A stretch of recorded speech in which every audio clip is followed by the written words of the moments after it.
Tout d'abord, il est bon de replacer les arts martiaux, prenons cette terminologie,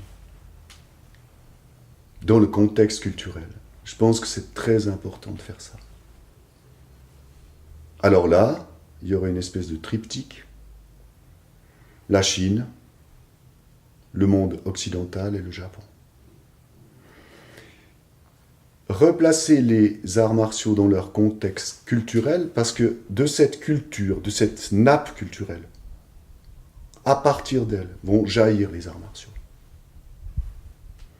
Et ils vont garder, n'est-ce pas, la teinte, le tissu de la culture en question.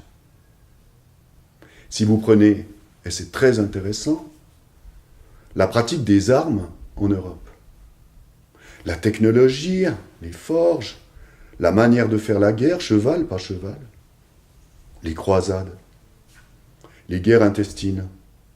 Juste l'Allemagne et ses guerres intestines dans le monde paysan contre le pouvoir a fait évoluer de façon hallucinante les armes des chevaliers, certes, mais aussi lui, tout un chacun. Donc il est important de resituer dans un contexte culturel.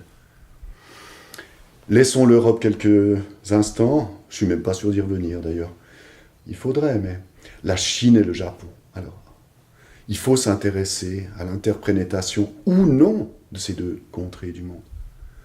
En général, on pense que le Japon s'est inspiré de la Chine, voilà. Mais oui, bien sûr. Mais le Japon ne s'est pas inspiré de la Chine. Aussi. Alors, en comprenant la culture, il faut lire pour ça, ça c'est évident, culture chinoise, culture japonaise, on commence, mais c'est progressif, à comprendre pourquoi les budo sont ainsi au Japon et pourquoi ils sont aussi ainsi, mais pas ainsi, en Chine. Je vous donne un exemple. Les Japonais, les samouraïs, ont pour spécificité de ne pas porter de bouclier. Pourquoi? Posons-nous d'ailleurs plein de questions à cet égard. C'est génial, ils n'ont pas de bouclier. Les Chinois, oui. Le monde occidental, bien sûr. Pourquoi ils n'en ont pas? Et à quoi ça tient? Pour avoir la réponse, il faut descendre dans le fond culturel. Ou si vous voulez monter, d'ailleurs. Puisque ça a à voir aussi avec les croyances religieuses. Mais on a en effet la nécessité de se resituer, on va dire ce mot-là, dans la culture. Pour en venir à la complexe problématique de la Chine et du Japon, vous lisez le Hagakure et vous lisez Sun Tzu.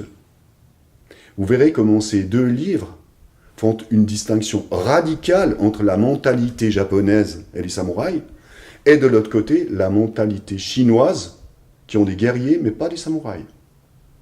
Donc il faudrait analyser, pas à pas, ces deux ouvrages, fort intéressants par ailleurs, et, du coup, se poser des questions sur ces cultures différentes, donc des budo différents.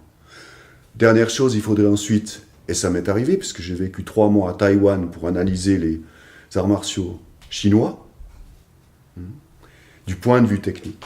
Et là encore, il y a des grandes différences.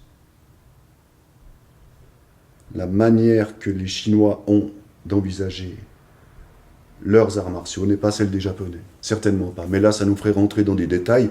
Je brûle d'impatience de me lever, donner des exemples pratiques, concrets et physiques, mais laissons pour l'instant.